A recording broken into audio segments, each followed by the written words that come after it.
জোরদার প্রচার বিজেপিরও একই দিনে শুভেন্দু অধিকারী, সুকান্ত মজুমদার, মিঠুন চক্রবর্তী প্রচারে। কে কোথায় প্রচারে যাবেন, কি কর্মসূচি জানবো। সুস্মিতা রয়েছে আমার সঙ্গে। সুস্মিতা,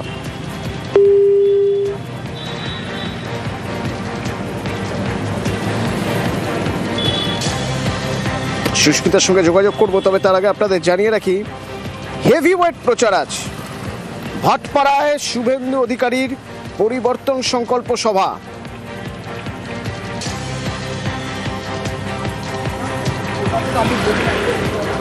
আর কোথায় কোথায় সভা রয়েছে সুস্মিতা আছে।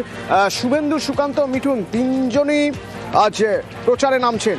তো এই তিনজনের কোথায় কার কি প্রচার রয়েছে? দেখুন, শুভেন্দু অধিকারী ব্যারাকপুর সাংগঠনিক জেলার অন্তর্গত ভাটপাড়ায় তিনি আজ সভা করবেন। সুকান্ত মজুমদার তিনি আজ উপস্থিত থাকছেন কলাইকুণ্ডায়, এবং মিঠুন চক্রবর্তী তিনি আজ উত্তরবঙ্গ জলপাইগুড়ির ধূপগুড়ি মাঠে তিনি সভা করবেন।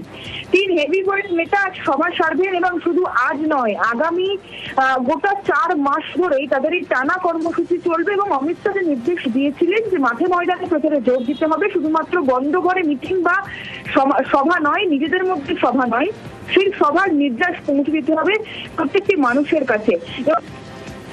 চলছে জোর কদমে আগামী 26-এর নির্বাচনের আগে বিজেপির যে প্রচার মাঠে ময়দানে নেমে সেই প্রচারকে হাতিয়ার করেই তারা একেবারে লড়াইয়ের ময়দান নেমে পড়েছে, সেটা তো বলাই বাহুল্য। ধন্যবাদ।